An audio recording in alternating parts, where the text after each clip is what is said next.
Welcome in. Happy Wednesday. It's time to chat. We are live. It is time to live chat. Your questions, your concerns, your comments, get them in the chat right now. I'll go through as many as possible over the course of the next hour or so. However long it takes, we will be here. There are three, count them three, massive announcements that I need to get through out of the gate, and they are timely. So probably worth taking the couple of minutes on. First and foremost, if you have ever thought, man, I should sign up for rickrungood.com and get access to a giant golf database with tools and models and metrics and 6 tours covered and all that stuff, now would be a good time to do it.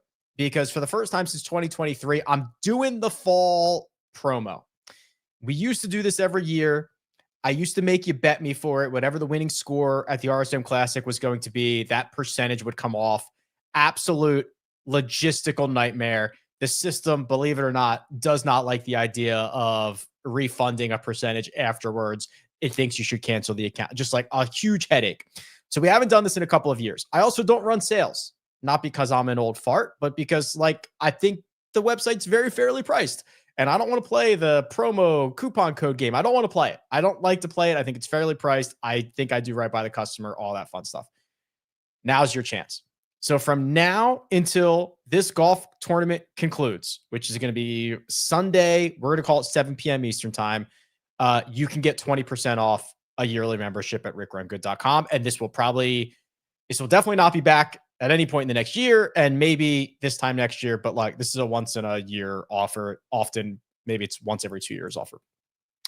Links in the description. New and existing users both get access to this. So if you're an existing user and you want to take me up on this, just make sure you're logged in before you go to the URL. You'll be presented with this page. It'll tell you how much of a prorated amount you have left on your membership, and then it'll charge you the rest, right? The system knows all of that.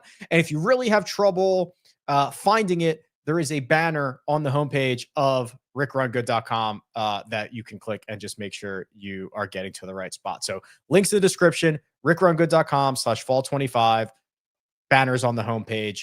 Again, probably once every 700 days do I put the membership on sale. So that would be a pretty good time. If you're interested, and I highly recommend it. That's part one. Part two is that the Rick Run Good Splash One and Done World Championships is live. It is massive. It is going to pay out $100,000 for first place for next year in 2026. There are two big promos connected with this. If you put in at least 2 entries, you are entered into a draw to win a travel stipend. So $2,000 in cash for airfare and hotels to the Players Championship to sit in hospitality with me. You and a friend, 2 people.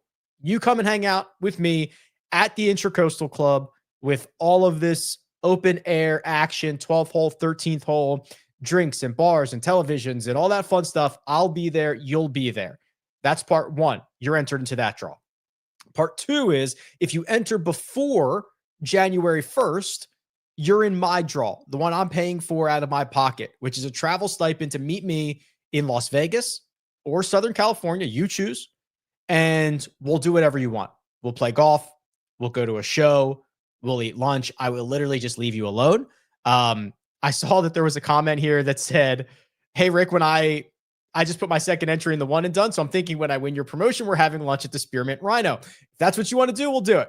I'm not sure Armina knows what that is. By the time she finds out, she's probably not going to be super happy about it, but we'll do it. It is for the customer. It is for the user. I will meet you at Spearmint Rhino. We'll have a great lunch. I'm sure they serve great food. I also saw Mike said, I saw that Armina, the producer, has 2 entries in. Can she win and choose not to hang out with you? She chooses not to hang out with me on a daily basis. So I imagine she could choose to not hang out with me for this promo as well. So yes, that's it. So get your 2 entries in, get them in before January 1st. You're entered into both of those draws.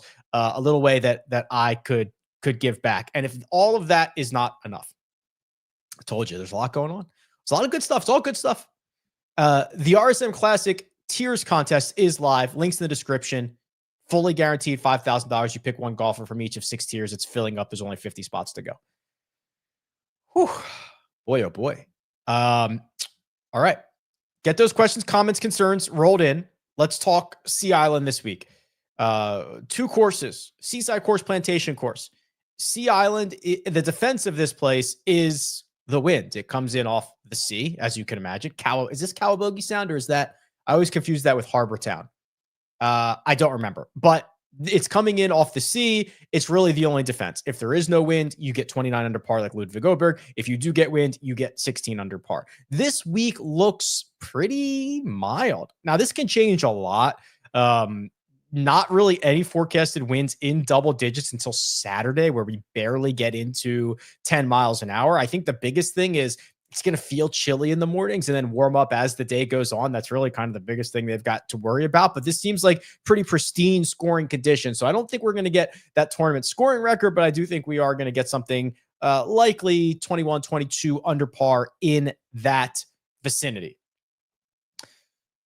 Brody says, with using Rick's website, does anybody use it for head-to-head matchups for each round? I know he has the tournament head-to-head matchup tool, but I love round-by-round matchups as well. Okay, so this is the tournament matchup tool with 3 balls. Brody, by January 1st, there will be a round-by-round version of this. So I'm not sure if you guys noticed. I think I might have mentioned this on Monday or maybe on a live chat last week. There's a new model, like the actual model. The calculations are new for the tournament predictor. It now simulates the event 10,000 times. It's got a different formula in it. I'm really quite pleased with it. This is the model that is going to then be the engine for the single round head-to-head matchup. So don't, have no fear. That is coming. If you look at this, the way that I've done it is I've got the win percentages compared to the implied odds. I've devigged the actual odds on that and gives you the value. So, for example, Sami Välimäki, Sam Ryder, Jesper Svensson, the 3 best values, about 1.5% percentage points of value in the outright market. I have them winning each over 2% of the time when their implied odds are 1% or fewer. So cool little model here. I'm pleased with the way that this turned out, and it will then be the engine for what will be the single round matchup. So just bear with me on that. Chris says, hey, Rick, I'm trying to identify the golfers with the best cuts made percentage here. Last week hit a parlay with Villegas, and Nico also got a great top 20 on Camilo. Thanks. Excellent. All right. So I would go to the Holy Grail. I would go to tournament. I would open up the filters, and I would say for however many years that you want to go back, Chris, let's call it, I guess we could just call it forever, right? And then say Seaside course, close the filters, lower the minimum starts. Let's call it 4 starts. Let's call it 4 starts. And then we'll say the best, or I guess it would be the lowest missed cut percentage. So Adam Hadwin is 5 for 6 here. Doug Gim is 4 for 5. Vince Whaley is 4 for 5. Will Gordon, 4 for 5. Brian Harmon is 10 of 13. That's like 77%. Matt Wallace is 3 for 4. Denny McCarthy, Joel Damon. So you can see the list right there, but that is how I would do that. And you can put different minimums on. If you want to have, minimum of 8 starts, it's Brian Harmon, it's Denny McCarthy, it's Joel Damon, it's Scott Piercy, it's Patton Kazire, all those guys, right? Okay, good luck. I noticed on the course key stats page, the holes are not accurate. Shows no par 3s. I think I know what's happening here. Let me zoom out a little bit. I think you're looking at this, Sawyer, which is the off the tee table, in which I intentionally remove the par 3s because this is an off the tee stat. So we only look at par 4s and par 5s for that because that's what the off the tee stats look for. You'll see the par 3s are up here, right, on the scorecard. You are seeing par 3, par 3, par 3, par 3, right? So I'm assuming that's just what you're looking at. If it's something different and I'm wrong, let me know. But this is functioning as expected. Thoughts on William Mouw? Recent form is good, but are we concerned about his mysterious pre-tournament WD last week? Not particularly, because of just that, Colin. It was mysterious. I did not hear anything of why he did it. Could be a million reasons. They could be good. They could be bad. They could be indifferent. It doesn't really matter. I've been enjoying what I've seen out of William Mouw. since the win. He's played great golf. He was playing pretty good golf, especially in the tee to green categories prior to the victory.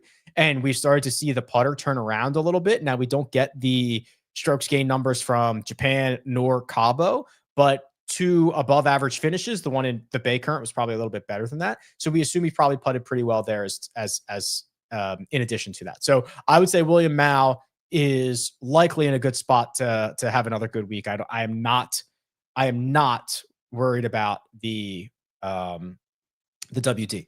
Gooner says, finally catching the Stats Goat live. Oh my gosh. What, do you have a job, Gooner? Just quit it. This is much more important. Has Tom Hoge found something in the 6K? Is he 6K gold mine? Let's look.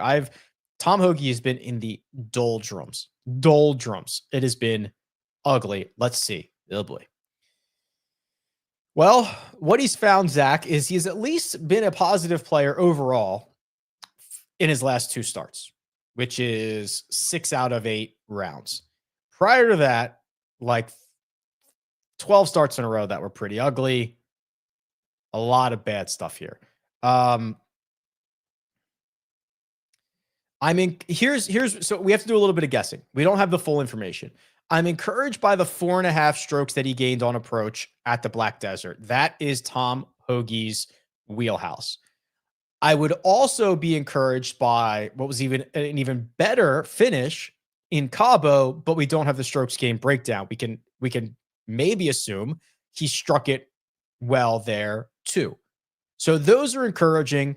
I'm not encouraged by the way he's putting it. I'm not encouraged by the way he's driving it. I'm trying to look at what he's done here. And this is a stat sheet at Sea Island that is much more Tom Hoge-esque, but he hasn't been here since 2022. So I would say this is firmly in the dart throw category. I will probably not get a lot of access to Tom Hoge. If I'm trying to break a tie between him and who else is in this like upper 6K range that we could say, probably I might take a Hoge here over Taylor Montgomery. I might take him over Trevor Cohn. Definitely take him over Webb Simpson. But I would probably take Svensson. I would probably take Ryder. I would probably take Hisatsune. I might even take Ricky Castillo to an extent. And I'd probably take Rosenmueller over Hoge. So that's probably where he fits in for me. When you go into Cody's, oh boy, profile, underscoring, it shows that he's like top 10 in everything. Is this accurate? What is this based off of? I like that. Like, I'm just like making it up. No, the Coody thing is that he just qualified for stats. Okay. Like 2 rounds ago. So what you're seeing is, he has like by far the smallest sample size of anybody who is qualifying for stats. And the rounds that he has played, he's been very good, and they've been against weak fields, and a lot of them have just come recently in the fall.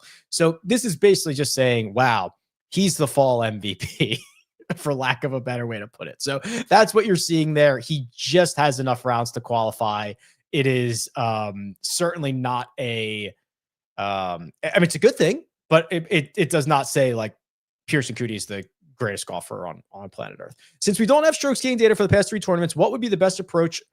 What would be the best approach to find players that would fit this course the most? Oh, okay, easy. So go to the course key stats, right? So this is this correlation model over here on the right does not care about whether or not there is shot length set up at a golf course, right? Does not care.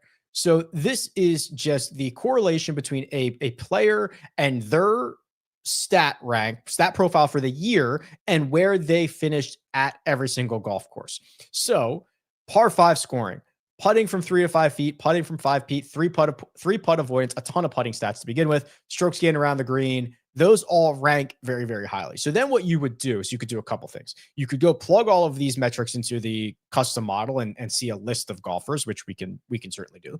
Or you can go to the Holy Grail and go to the stats page and make sure that you have, you could choose just qualified golfers or not, and you can start clicking through these. So we want, let's say, what did we have? Par 5 scoring average. Okay. So guys that are good at that. Oh, there's Pierceson Coody again. Like Luke Clanton, Jesper Svensson, Joseph Bramlett, Keith Mitchell. If you want to look at those putting numbers. So how about putts from, what was it, 5 feet? I think it was 3 to 5 feet and then 5 feet. Yeah. So let's look at putting from 5 feet. Okay. Well, that's going to be in this field, Nick Hardy, Vince Whaley, Carson Young, Harris English, Jacob Bridgman. How about putting from 3 to 5 feet? Okay. That's similar names. Hardy, Thorbjørnsen, English, Jeremy Paul, Denny McCarthy, right? You can go through and look at it like that. Probably the easier way to do it would be to just go and plug all of these into the custom model and have it pump out a list. So I'll just do this very, very quickly. I'm going to put 30. I'm going to put 30 on strokes gained total. I will do 15 on par 5 scoring, 15 on par 3 scoring. I will do putting inside 10 feet for 20. And I will do course history, which I don't think I did on Monday, for another 20. Okay. This is just very, very off the top. Denny McCarthy, Harris English, Nico Echeverria, Vince Whaley, JT Poston, Patrick Fishburne. And then we rounded out with Kuchar, Montgomery, Harmon, and Alex Smalley. That's your top 10. So a lot of different ways that you can do it. That is probably the route that I would go. Can you give me someone who I can put $15 on to win the tournament, that after winning, I will have enough for 2 entries into the one and done? Okay. So you need 500. So you need somebody at 33 to 1 or longer. Let's look at this. Let's look at the winning, the simulations win rate of golfers who are at least 33 to 1 or longer. All right. So Caleb, Alex Smalley is your guy. So he wins this simulation the second most frequently, like 3% of the time. He's 45 to 1. Devigged, that is a 1.5% implied. I still have a strong value on that number. So Smalley is your guy. Valimaki, Svensson, Thorbjørnsen. Actually, Thorbjørnsen wouldn't fit. Ryder would fit, but they are more risky than you would need to be. Nico Echeverria would fit, but again, he doesn't have the same. He doesn't win as frequently as Smalley does. So let's look at this together, because I think. Actually, I called you Caleb. It says Cable Bay Delilah's. I'll just call you Caleb from now on. Alex Smalley is your guy here. Wow, look at this. A 3rd in Bermuda, a 4th at the Bay Current. His history here, mixed bag, 2 missed cuts, a 5th and a 44th. God, wouldn't you love to have the strokes game breakdown for what he did these 2 weeks where he had 4th and 3rd place finishes? Good luck. I'll see you in the one and done with 2 entries when Alex Smalley wins. Looking at history here, it seems it's a bit all over the place.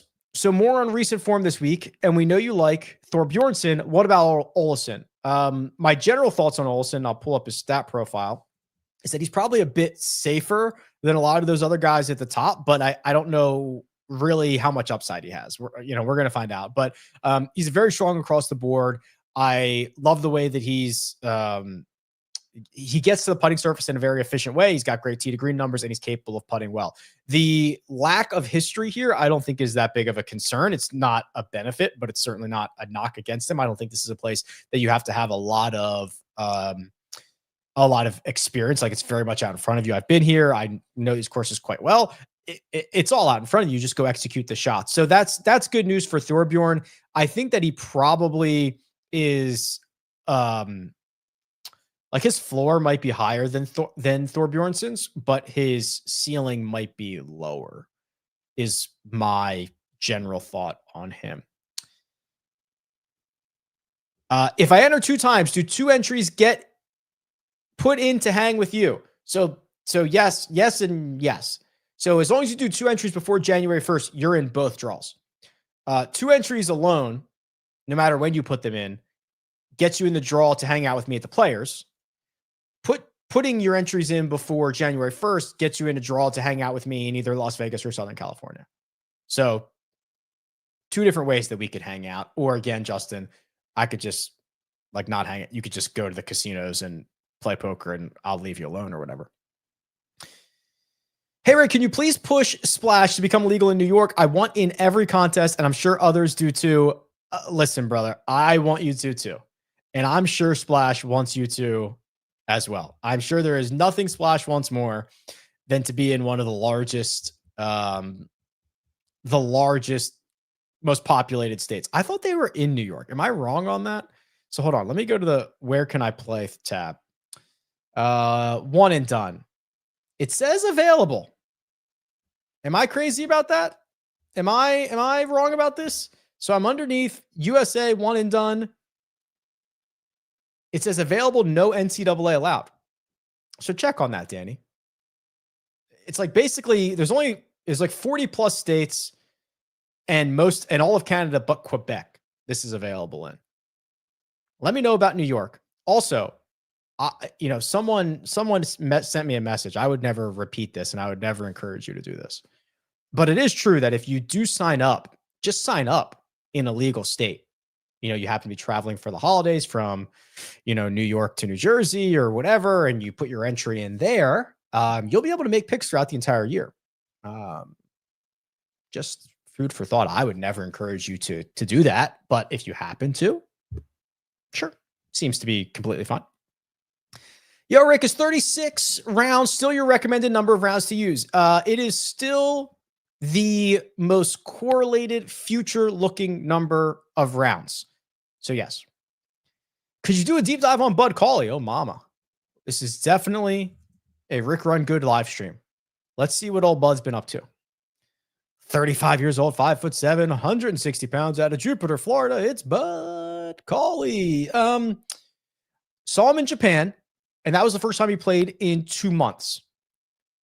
Got off to a really hot start, picked up 5 strokes to the field in the opening round, gave back all of that and then some over the next 2 rounds, but then finished strong. Limped to the finish line of the PGA Tour season. Is not long and middling accurate. Boy, I'll tell you what, this is about as average of a profile as it gets, isn't it? His history here is very mixed. 25th, and then 6 years in between. A cut, a T8, cut. Oh, this is like the most average profile I've ever seen. I don't even know if I have an opinion on this, to be quite honest with you. I truly don't even know if I have an opinion on this. Yeah, I'm entirely indifferent to this. Sorry. A good Woden's Day to you. I don't know what that means, but I assume it's positive. Can we see who among players who have played in at least one of the last 3 tournaments are complete gainers? All right. So, let's try this. We're going to go to the Holy Grail. Everybody in this field. And you've had to have played one of the last 3 tournaments. All right. So that would go back. How many weeks is that going to go back? Let's get this right here. Hold on a second. 1, 2, 3. So back to, all right. So here's what we're going to do. So we're going to say since October 1st. I've never done this before. I'm going to do this for Jackson. This is a very unique thing he's asking for. So we're going to say since October 1st to now, of everybody in this field, have played at least one event. Okay, so we'll go min starts 1. And who is a complete gainer in the aggregate? Let's do it like this. And do you want me to say it has to only be PGA Tour starts? I think that's kind of what you were getting at, right? Because I think there was a couple of Corn Ferry starts in there too. So here we go. Redman does not fit, barely misses out. Thorbjørn is 1. Brennan is 1. Mac Meisner. Chris Ventura. Steven Fisk. That might be it. No. Sahith. I think that's it. Yeah, there you go. Interesting. Good way to look at it. Olesen versus Harman. Without knowing what this is for, what your risk tolerance is, any of that stuff, Olesen. Hey, Rick, for Thursday, Friday showdowns, do you have any preferences on which of the two courses and or time of day? Also love the new course key stats in the tutorial, was helpful. Thank you. Yeah, I'm trying to update all the tutorials. I just released another one on the Holy Grail. They're on the YouTube channel. They're underneath playlists. You can see tutorials for all of the tools. Try to keep them updated as much as I can. The preference would be weather based, right? If it is windier, I would want you to play the a single round. I'd want you to play the plantation course. It's less exposed than the seaside courses. Now, it doesn't look like that's going to be the case though. And then time of day, generally, I'd prefer you to be in the afternoon when it is warmer for longer. I think there's going to be the hour, 90 minutes it takes to warm up a little bit in the mornings. And then, the guys have to do the adjustment on that. They have to do like, okay, the ball's starting to fly a little bit farther, not a huge thing, but they will have to adjust on that as the day goes on. So I would prefer, in complete ideal scenarios, like afternoon on the plantation course would be great. I'm from the UK. Big fan of your work. Thanks for what you do. No fantasy golf over here. It's the only reason I'm not subscribed. Oh, well, I appreciate that. I will. Listen, let's get together in the UK. I've got the travel bug right now. We did Europe. We were in Italy, France, and Barcelona. What was that last month on that cruise? And I've got the bug. I need to go. There is actually, I'm trying to pitch this to Armin. I don't know how receptive she is. There's like a 2 or 3 week period next year where the Open, Wimbledon, and F1 are all in England. And I'm like, let's go. Like, let's do that. Like, that would be so sick. The Spearmint Rhino has banging chicken fingers. Bet they do. So my sportsbook is giving me a cashback promo on a first round leader bet this week. How do we use Rick Run Good to determine the best play? This is what we can do. So first off, we probably want, is your sportsbook breaking down seaside versus plantation? If they are not, we probably want somebody who's going to play the plantation course first. If they are, it doesn't really matter. So let's do it like this. So let's go to power rankings, strokes gained distribution, 100 rounds. Let's find some guys that have the ability to get scorch 5 or more strokes gained per round, and we'll start making a short list here. So Johnny Kiefer, Andrew Novak, Keith Mitchell, of course, Adrian Dumont de Chasse, Michael Thorbjørnsen, Ryan Gerard, et cetera, et cetera. Okay, so we'll use that. Then what we'll also do is we'll go to the Holy Grail. We will go for rounds, last 3 years, round number 1, and let's look at some strokes gained numbers for these guys. Oh, Gerard keeps popping here. Okay, so we've got Ryan Gerard, who's gaining at 1.2 strokes per round in opening rounds. We also have Ryan Gerard, who is one of the better 5+ golfers that we have. Also, he's 7,500, so you're probably going to get a pretty good number on this first round leader. I'm hoping that he is playing on the plantation course. And I guess you're not getting the true draw split because of the split tees. Guys basically all go out at the same time. So Ryan Gerard is playing seaside at 603, but that's 603 Pacific, right? Yes. So that's 903. So it should be pretty warm by then. Oh, that's right. They also don't have to start super early then. They can tee off at 8:30 because they're off at 2 tees or 2 courses. 2 tees and 2 courses. There's 4 starting points. If your book does not distinguish between distinguishes between seaside and plantation, I think the answer is Gerard. If your book does not distinguish between those things, let's see where Novak's playing. Seaside as well. See, here's the thing. All the good guys are going to play the seaside course first, I think. Where's Kiefer? Seaside. Where's Whaley? Seaside. Where is anybody on the plantation course? What about Adrian and Thorbjørnsen? Okay. ADDC, Adrian Dumont de Chasse, is going off the plantation course. That would probably be the other one I would look at. Hey, Rick, can't wait for the round head-to-head matchup tool. I just subscribed to your website using your discount. I appreciate that. Also, you should know, and I think it's in there as well, like, as long as these every membership is always grandfathered in, so I don't raise prices often. I think the last time I did it was 3 years ago.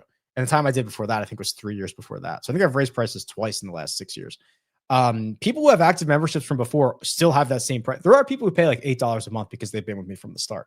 So I don't do that thing that Netflix does where they're like, oh, your membership's going up. Nothing's changed. Your membership. I don't do that.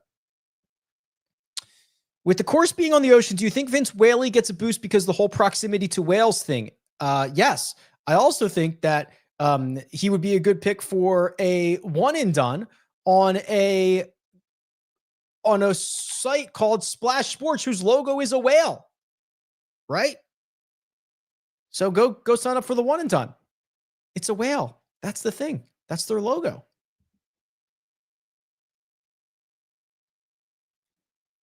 If the statement is the winning salary total will be 44,000, are you taking the over or under this week?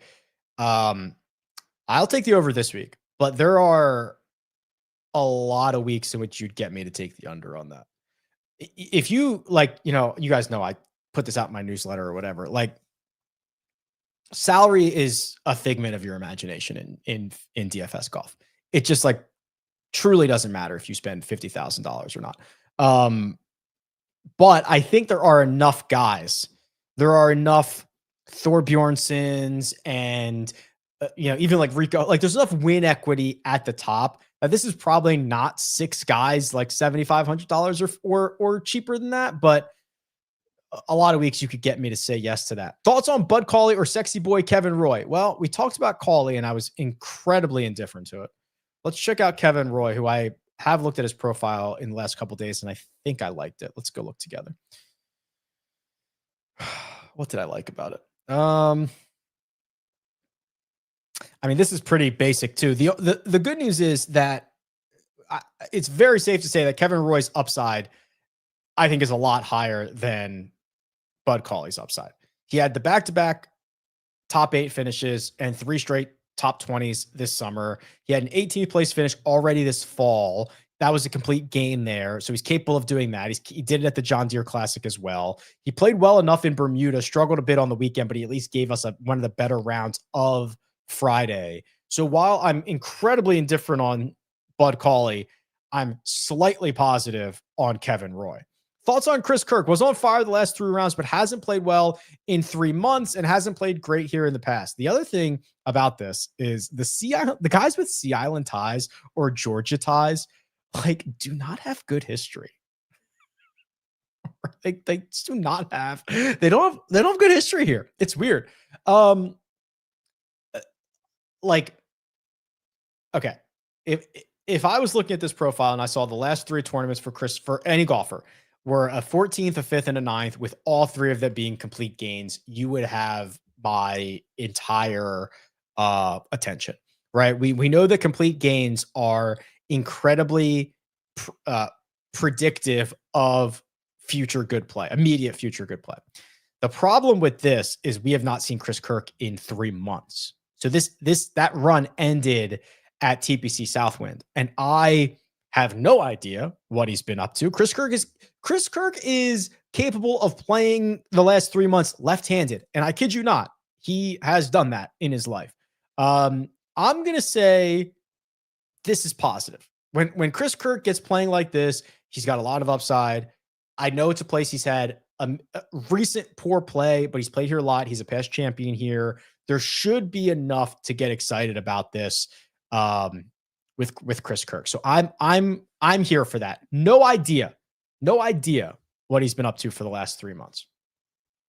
Last man in, Doc, Paul, or Kohles. Ben Kohles has this like permanent place in the upper left-hand quadrant of the breakout candidates, which is like super scary because it feels like that's about to happen. I will show you Doc's profile, which is getting really good, isn't it? Yeah, we've got the complete gain at the Black Desert. We've got the T9 where he picked up nearly 9 strokes on approach at the Sanderson.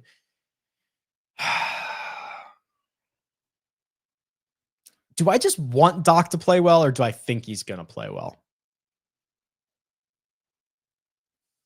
I would go Doc. How much is Ben Kohles?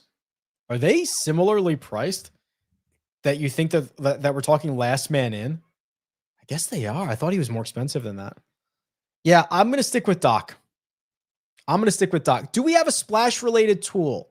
Dun, dun, dun. Not yet, but my plan is to, I don't know if I want to say this out loud because then I have to kind of commit to it. The plan is to have to at least be able to click like, hey, here are the tiers. You know, here easily compare all the golfers in tier 1. Like maybe you go to the custom model and, you know, you've got all your stuff in here and you can just then add a filter that says like splash tier 1 and you can compare tier 1, tier 2. Maybe that's what it is. That's idea number 1. The other one would be, I don't know if I want to commit to that, but I do. Let me hold on to that second one close to the vest a little bit. But I'm hoping to get a filter up in here, where you could do that. Yes, do like Vince Whaley. I hate to even ask this, but is Clanton lost? I hate that I have to address this without just an immediate no.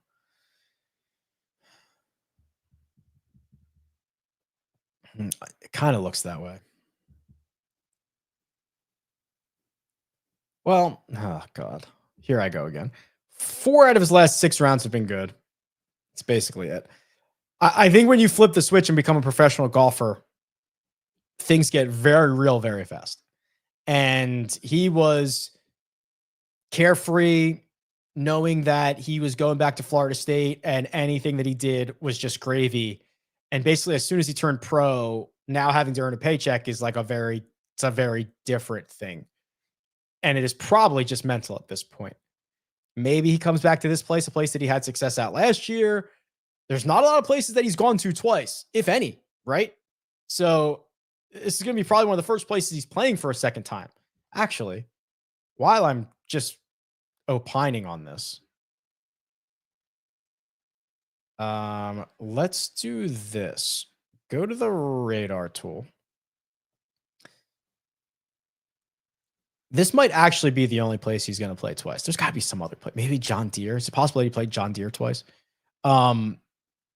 Maybe this is a place that he breaks out, but I am going to probably need to wait and see a little bit more, which is unfortunate. Let's see. Luke Clanton by golf course. Okay, no, he's got 2 starts in Detroit, 2 at Sedgefield, 2 at Silverado. There you go, Deer Run. I knew that had to be one. And 2 at Twin City. So this will be the 6th place that he's got 2 starts at. It's true. I'm in Delaware, where Splash is not legal, but 5 miles from the Maryland border, where it is. Just have to register in a legal state. Tricky Nicky said it, not Tricky Ricky. But yeah, it's true. And like, obviously, I register. I've made picks all over the world.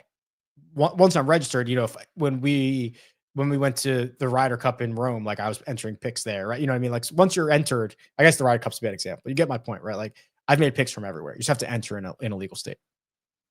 JT Poston to me looks a little bit out of whack. I think there's a small positives, but it is not the like you'd normally get here, and it was JT Poston would just be an insta play.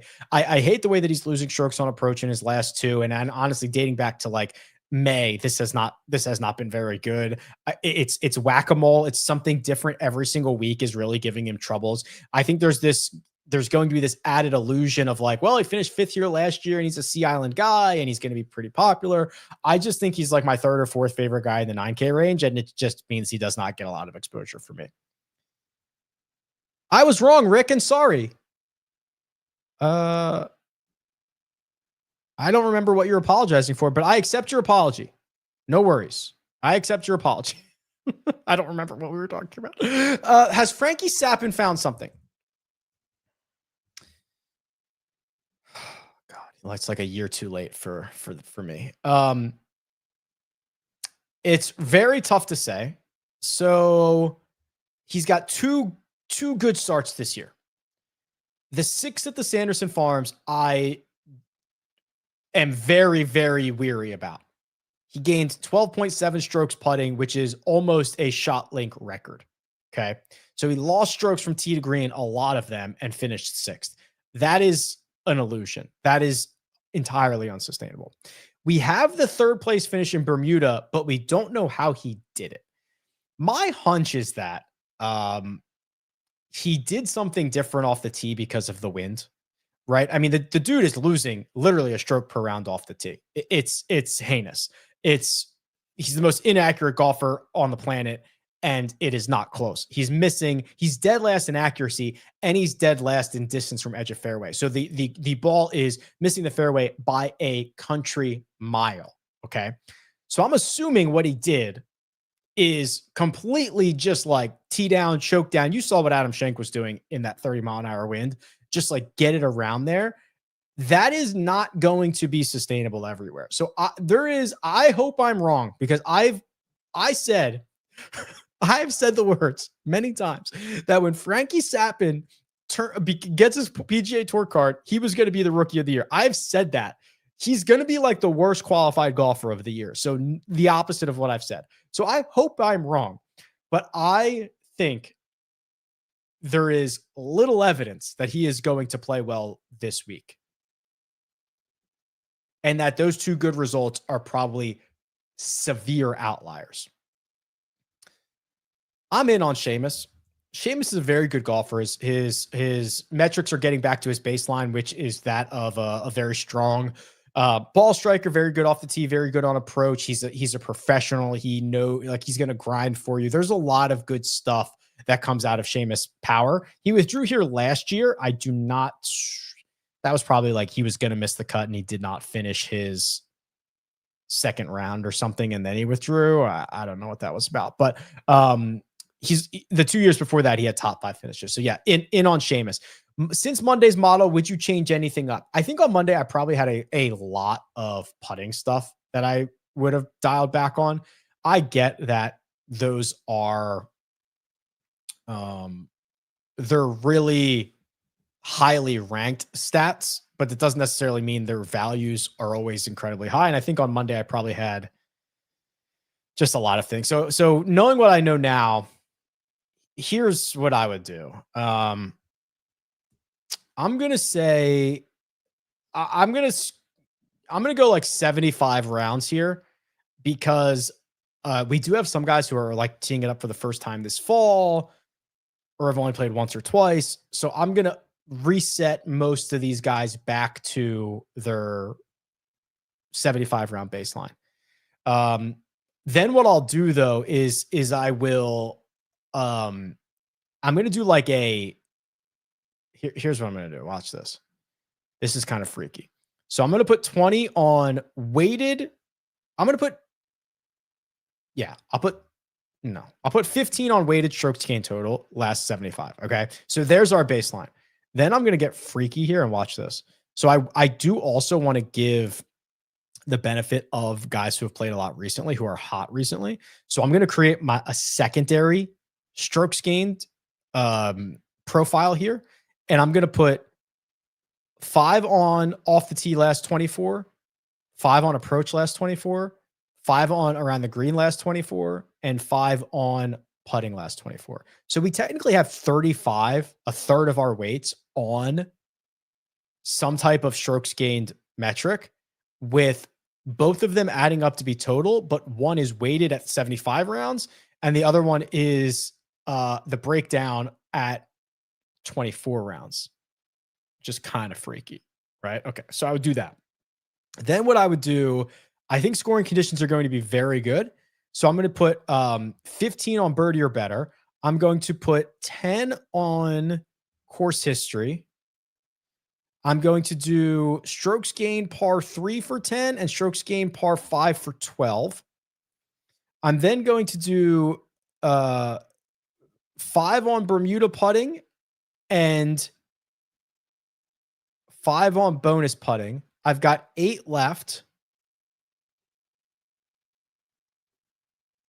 And I'm going to put it on so many good options.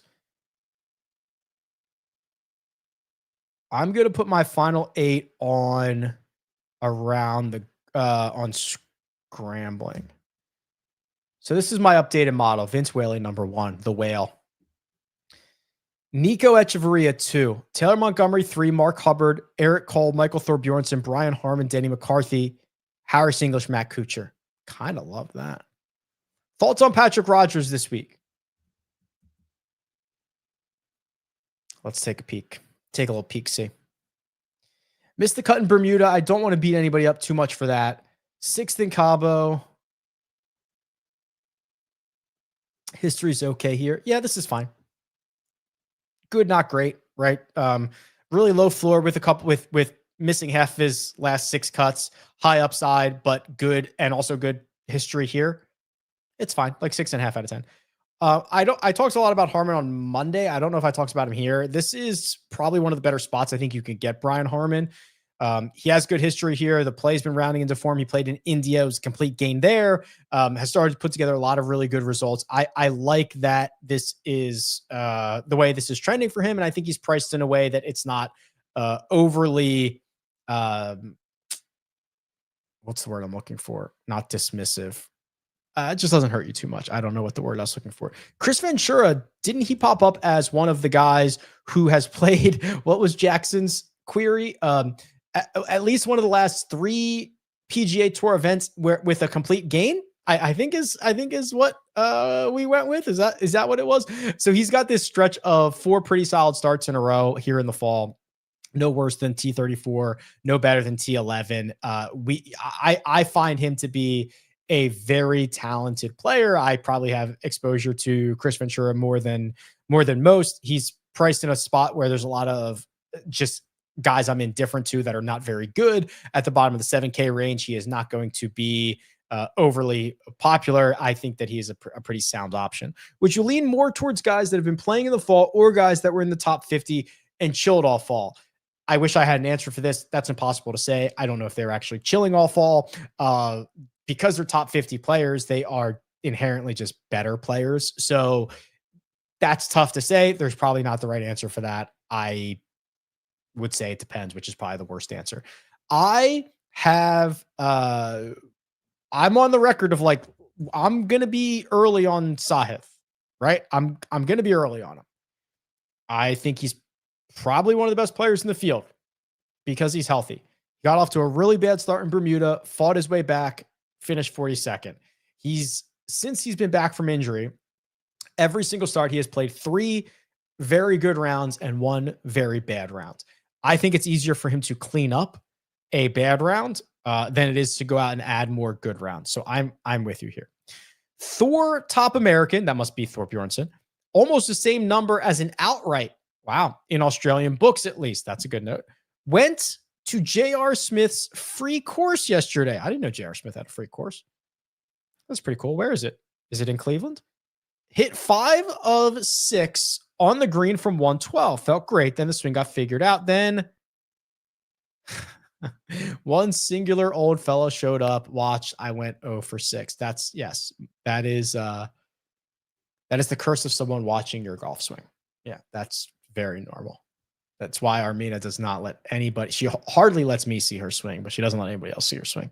But yes, that is a real thing. I did not know J.R. Smith had a free golf course. I will have to look into that. All right. I'm going to pause there. I'm going to remind you that if you want to sign up for rickrungood.com and get 20% off, now's the time. This is going to shut down on Sunday at 7 p.m. Eastern time. And then it's probably going to go away. It's definitely going to go away for at least a year. It might go away for 2 years or 3 years or forever. I don't know. We'll see how it goes. But now would be a very good time to get that 20% off. And the links are in the description, everything that you need. Number 2 is go sign up and put 2 entries in the splash one and done for next year. And you can win a trip to the Players with me. You can win a trip to the West Coast with or without me. It's all very good stuff. I think that's all I got.